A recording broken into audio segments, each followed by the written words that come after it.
Alrighty, this is officially the last video of 2022.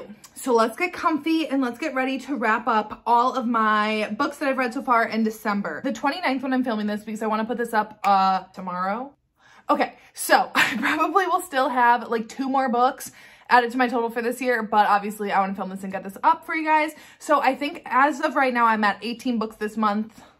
God forbid I close my closet door. So anyways, 18 books that I've read so far this year. Let's go ahead and jump right on in. Normally I go in order of books that I read, like I go from earliest to latest in the month. But this time, because I have so many books that I've read for vlogs this month, I'm actually going to jump into the books that I haven't covered in other videos. And then we'll get into all the ones that I did for vlogs, readathons, book clubs, etc. towards the end. Okay, so I buddy read this book with one of my friends and I think I rounded it up to 5 on Goodreads. But me personally, I would put this more at like a 4.5, 4. There's nothing wrong with this book whatsoever, but my personal enjoyment of it, I like things a little messier, y'all know, and this book is not really that messy. Okay, so this one is a forbidden workplace romance between a director and his actress. So Neva is a Broadway actor, Broadway person, and she has fled her hometown. There was something that happened with her sister and her ex-boyfriend that kind of caused her to drop everything, leave her family behind, and now she's living in New York City and she's working, she's on Broadway when one night she goes from being the understudy to being the star of the play or musical, and Cannon, who is a very popular director in Hollywood, sees her and he's currently casting for a biopic that he's going to be doing, and he sees her and he's like, I want her to be the star of my movie. It is their romance. It's obviously forbidden because Cannon has actually gotten in trouble before for dating one of his actresses and having it go wrong, and he got like kicked off of the movie and like a bunch of bad press about it. So he like really does not want to cross that line. People around him are like, do not cross that line again. Obviously though, the more that these two work together, the more that they fall in love. So here's the thing, I love a good forbidden romance and I did really enjoy this. Kennedy Ryan's writing is beautiful. It's amazing.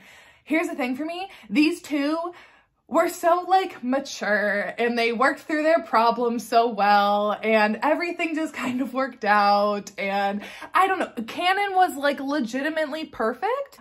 He thought of everything for his people. Like he had daycare on set for people with kids. He like had like gluten-free options for everyone. Like he literally did like everything right. Even when then she has a chronic illness and when she started to get sick and have flare-ups, he was there for her and it was beautiful and I loved seeing that. But there was like no real messiness between the two of them, which is just kind of what my toxic heart needs.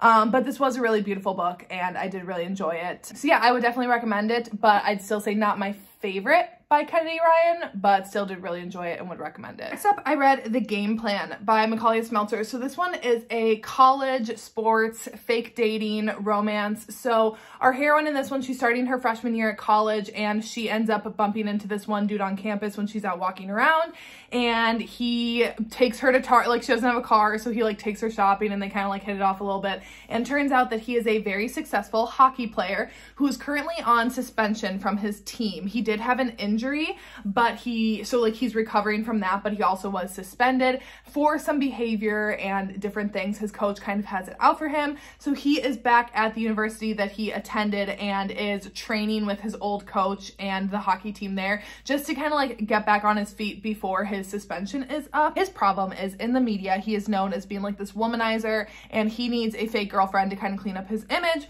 and our heroine agrees to be that for him. Honestly, I don't even remember what she's really, oh, she wants him to teach her how to be like bad because she's like very goody two shoes. She grew up in a wealthy family. She's very kind of like prissy a little bit, and she just wants to, you know, push her boundaries a little bit in college and wants his help to do so, and they start fake dating and whatever, it goes from there. I gave this one 3 stars. I did not love it. I'm kind of finding that Macaulay Smeltzer's books are kind of a little bit hit or miss for me. I have had some absolute, like y'all know Sweet Dandelion, Nice Guys Don't Win, Real Players Never Lose, like love those books, but then this one and like Say When are like absolute no's for me. Like, they're not absolute no's. It's just I didn't really enjoy it that much. I think maybe if I would have read it earlier on when I started reading romance, I might have liked it more. Maybe like if I read this right after I read the Off-Campus series years ago, I might have enjoyed it a lot more. But I think just now where I'm at with my reading tastes and reading journey, this wasn't like as much for me. I didn't really like right off the bat, like the roommate and like hers dynamic, the roommate, it just kind of seemed like a little Like, would that actually happen? I don't know. It was fine. And also there was something at the end of this book that happened that like came out about our hero. It was like a fake story, but the heroine like instantly believed it. And I was like, you know this dude, you know that he wouldn't do that. And she didn't believe him, and it was resolved really quickly. When I'm like, sir, you should be upset with her for like not believing you and believing that story about you. I don't know. It was fine. Next up, for non-vlogs or things, I read Block Shop by Kennedy Ryan. So I've started to listen to audiobooks, just like an audiobook here and there. And I realized that my Hoopla had a lot of Kennedy Ryan's backlist, and I've been wanting to read Block Shop for a while because I've read Long Shot last year, one of my favorite books I read last year. And I was like, I want to keep going in this series. So I read this one, and oh my God, I loved this book. 5 stars. Jared and Banner's story. Jared and Banner, they both want to be like sports agents. So it originally starts out in college, but it's only like a chapter or two spent in college. And you kind of see how they met. And Banner is very smart, very determined, very driven, like a very driven student. And her and Jared have this kind of like friendship a little bit between the two of them. Jared wants her, but he also doesn't like think that Banner thinks that he wants him and whatever. It's just like he's kind of pining after her a little bit, and he's like very popular, and he is trying to get into a secret society. This secret society, for his last initiation, the guy tells him that he needs to go sleep with the fat girl, which is Banner, and he immediately is like, y'all suck, I'm out of here. I'm not doing that for you guys, because he loves and respects Banner. Well, he doesn't like love her. Does he love her? I don't know. He ends up going and sleeping with Banner, and then she finds out. So he doesn't do it like for the initiation, but she does end up finding out about that, and they become enemies after that. So then we jump ahead to the future, and they are both sporting agents in the industry, like rivaling agents, and they have to start seeing each other interacting. It's so good. There is cheating in this. Banner does have a boyfriend in the future. Personally, I didn't care because they were cheating to be with each other. I know cheating is going to be a hard limit for some people, so if it is, there's that in this. And here's the thing with Banner's boyfriend. He's not like a jerk. Like, he's not mean. So it's kind of like, I could see why some people would be like, why would she cheat on him then? I don't know. I don't really care. But I just really enjoyed this. I really enjoyed the audiobook too, because the narrator that narrated Jared, I was like in love with this man's voice. Really enjoyed it. And yeah, my favorite. I don't know if I liked it more than Long Shot. I feel like those are two just such separate books, but I really enjoyed the lighter tone of this one, but it still had those like heavy moments between the two of them. But I just really love Jared and Banner and their respect and love for one another, and just how much that Jared really always like gave Banner the reassurance that she was beautiful and stuff. And oh, I just loved it. Okay, next up, the 2 book club picks for this month. So for Smut Club, Cheyenne and I read Haven by Rebecca Weatherspoon. So I ended up giving this one 3 stars. I was pretty disappointed about this one, honestly. So this one starts out, this gripped me at the beginning. Our heroine is camping in the mountains with her brother when they are attacked, and she is running for her life away from the guys who are attacking them. And she ends up finding this random cabin in the middle of the woods, and our hero hears this woman like banging on the door, and he opens up the door and she rushes in, and he immediately sees that she's in distress, and then sees one of the guys coming after her like across his property. So obviously he lives up in the mountains, so he has like a big hunting gun, and he like threatens the dude, and the dude is like, I'm gonna keep coming closer, and does, and he ends up shooting and killing the guy and saving the woman and takes her down to the hospital, whatever, and they just kind of bond a little bit. But here's the thing with this one. So that all sounded great, but she ends up going back to her life, and she eventually comes back, and like they hit it off, whatever, and have a relationship. But I didn't believe the emotional connection between the two of them. I didn't really believe like the physical connection between them either.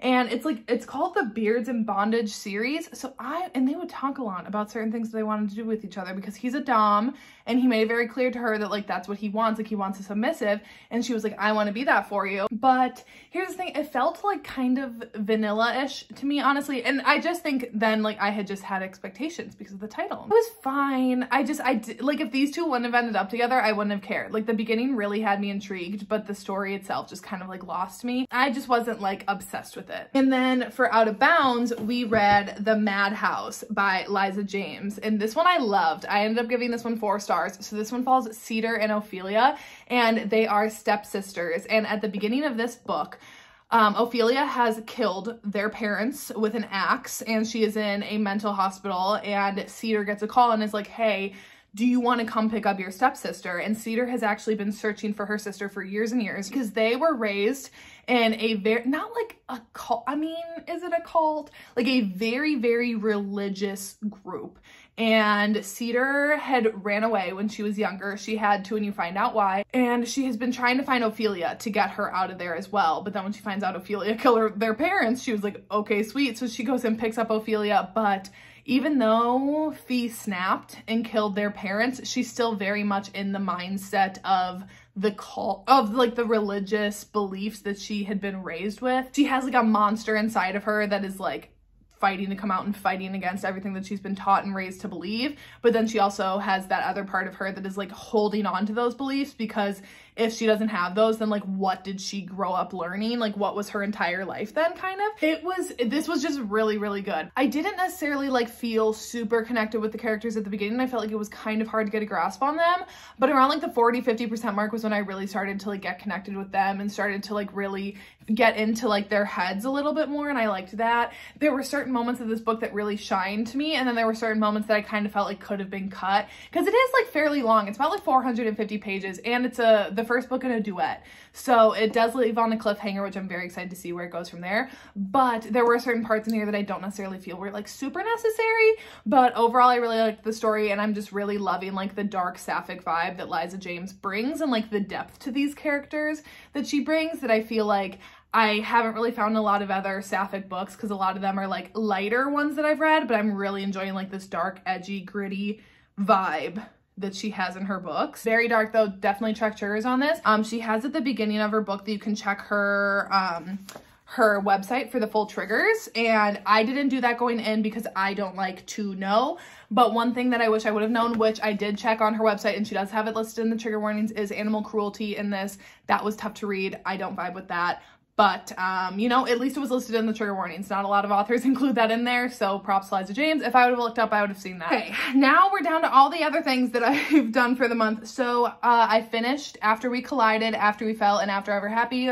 Cheyenne, Nikki, and I did an after read-along, and this was my, like, I don't even know, third or fourth time reading this series, and I listened to these all on audio, and I really enjoyed all of them again. Hardin and Tessa are so toxic and fun. It was, like, the series that got me into reading romance, so I really enjoyed reading them all. Would I still give them all like 5 stars? No, but I think I left my rating at whatever I had previously, because they just like deserve it to keep it there. I probably won't ever reread this series now because I've read it so many times, but I did really enjoy rereading it, and yeah, just really love it, and I'm excited for the next After movie. I don't care. You can be a hater. I don't care. Then I read, so this month I had read 5 Christmas novellas to go towards my Unhinged Christmas reading vlog, which I'll link in the description box if you haven't seen it yet. So the 5 that I read this month, first up was Father Christmas by Margot Scott. This was my favorite one, actually, and this was the one that how I found this whole series.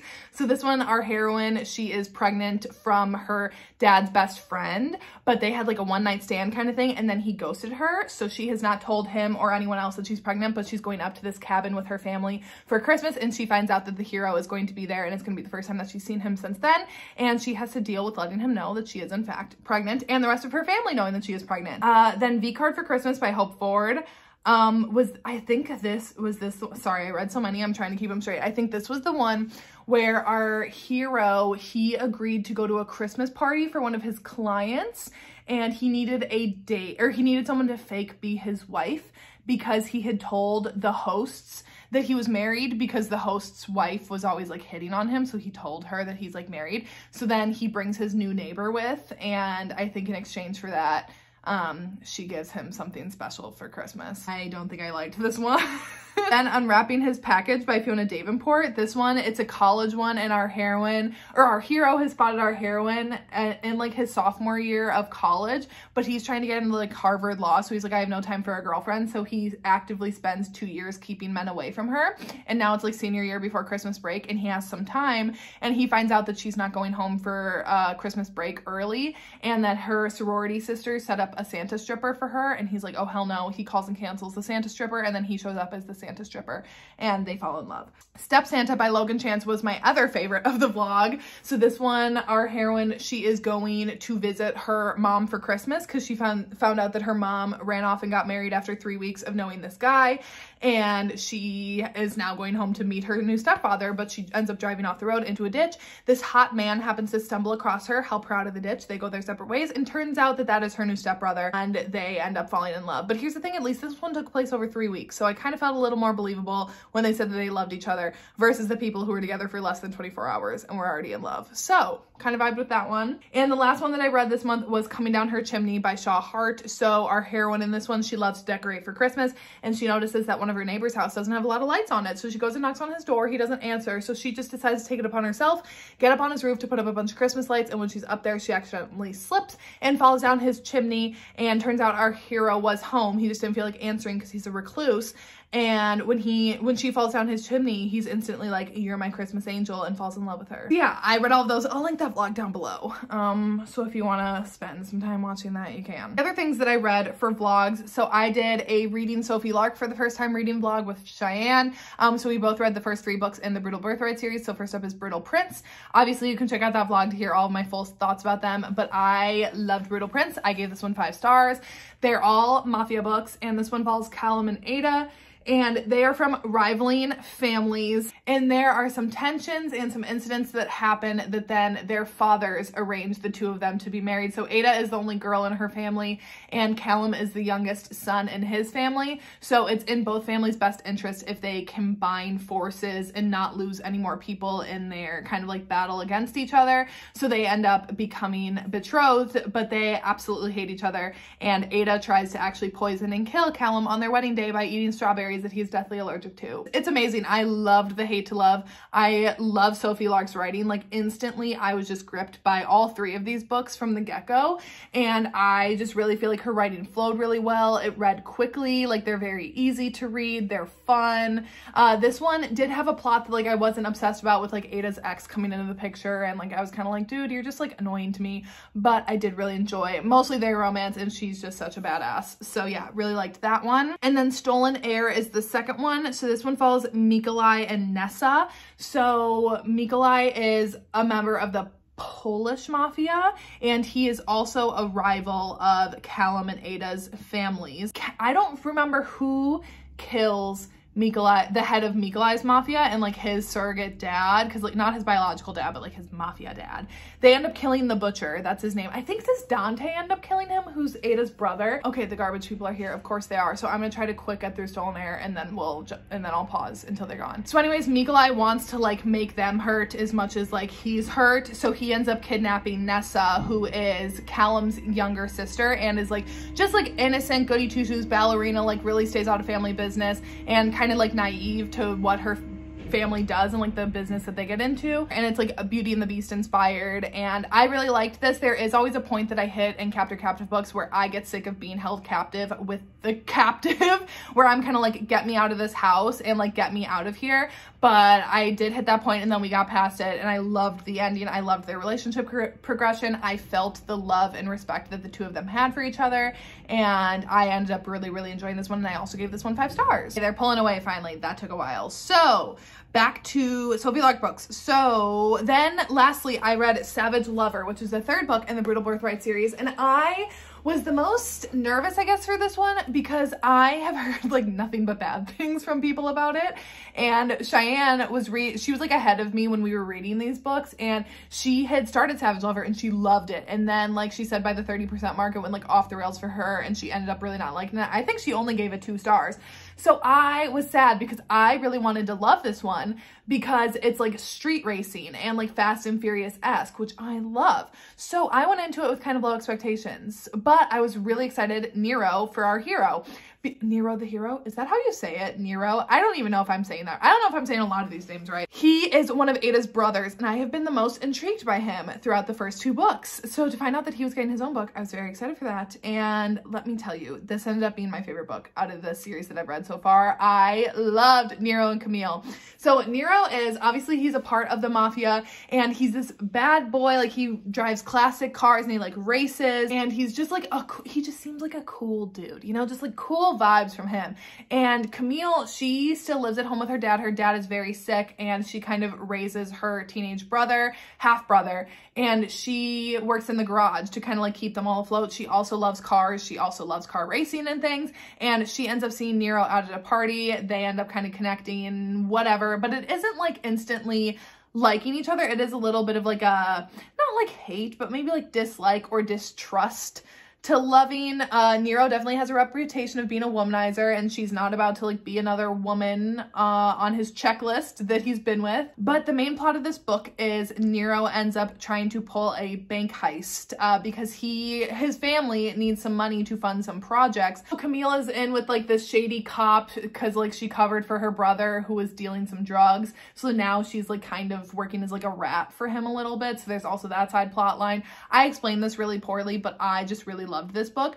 I didn't care that it really didn't have much mafia in it, like at all. I loved the bank heist plot line. I loved Camille covering for her brother and all the stuff with like the shady cop. I enjoyed that. I loved their romance. I loved the car racing. I loved just talking about the cars. I loved everything about this book. I do understand why some people wouldn't like it, because in a mafia series you would expect mafia, and this one really doesn't have a lot of it. But me personally, I didn't care. I just loved these characters. I loved the romance, and I loved the plot that we did get in it. And lastly, for my banned, forbidden, and taboo reading vlog that I finally finished up this month that I had been working on for like 9 months, I read Vibe by Liza James for that. So this book had been banned at some point. Oh, do I still have a bookmark in here? I do. This was amazing. This is actually probably my favorite book that I read this month. So this one follows Ruby and Aura. So it is definitely dark. Definitely check your triggers. So Ruby is a dancer and a stripper at a club, and Aura, she has escaped from a cult. She was raised in a cult and she left them and has fled, and now kind of has a new life that she's trying to build, but she still has a lot of trauma from that, and she's dating this flop of a dude, whatever. And they end up going out to the club one night with some of their friends, and that's where she sees Ruby, and immediately she is like, oh, what is, like, she's instantly intrigued by Ruby, and Ruby ends up coming home with them that night. Things happen in between this whole friend group, whatever. Ruby ends up leaving the next morning, but Aura just can't kind of get her out of her head. And they really just do have this like vibe between the two of them that is kind of like inexplicable to them, and this draw to each other, and they have a romance together, obviously. But I can't really say too much otherwise, like plot-wise, but obviously knowing that Aura came from a cult, there are some things that come into play with that, of people not happy that she left them. Ruby also has this one man who comes to the club, does horrible things to her, but you kind of learn like why she puts up with it, if that makes sense. But anyway, I don't really know. I'm sucking at explaining these today, but this book was incredible. I loved it from start to finish. I loved the two of them doing everything they could to protect the other, and going to whatever lengths they could to protect the other of them, and just knowing that both of them have all of these people around them who are just trying to hurt them and take them down. But if the two of them are together, that they can make whatever work that they want to. And I just loved it. I loved these two. Loved Liza James' writing. Very dark, but just so good. And yeah, definitely like a new favorite of mine. This was just incredible. And then lastly, I read Sick Fucks by Tilly Cole. So this one is an Alice in Wonderland inspired book, and extremely dark. Honestly, this one even for me at times was like, a lot. So this one follows Ellis and Heathen. So we start out when they are both children on this estate in Texas. Ellis has a very rich dad and her mother has passed away, and Heathen is the son of like the groundskeeper there, and her dad does some shady business, but we don't really like quite know what that is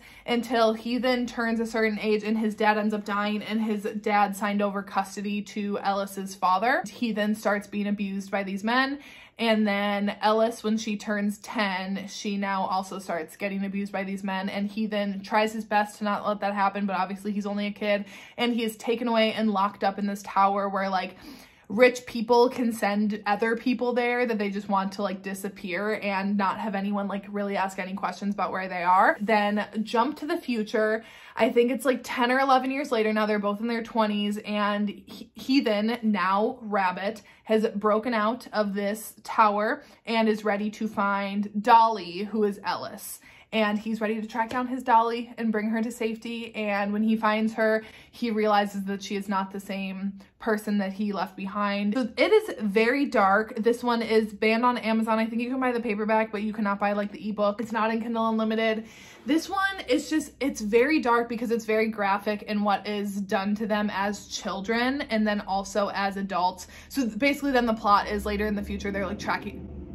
Jesus, are you back again? You were just here. Okay, well, we're wrapping this video up because I'm over it. So the plot in the future of this one is these two characters tracking down all of the men that abused them as children and killing them. So it's very gory, which I don't like very heavily gory, very graphic in what was done with them to them as children, and then also in like their flashbacks and when they're like killing other people or killing the people and like reliving that trauma. I did like the bond that these two had and like the love, but with Dolly and her headspace, she's kind of like locked away in this little like childlike mentality a little bit because it's like safer for her to be in that than to confront all the things that have happened to her.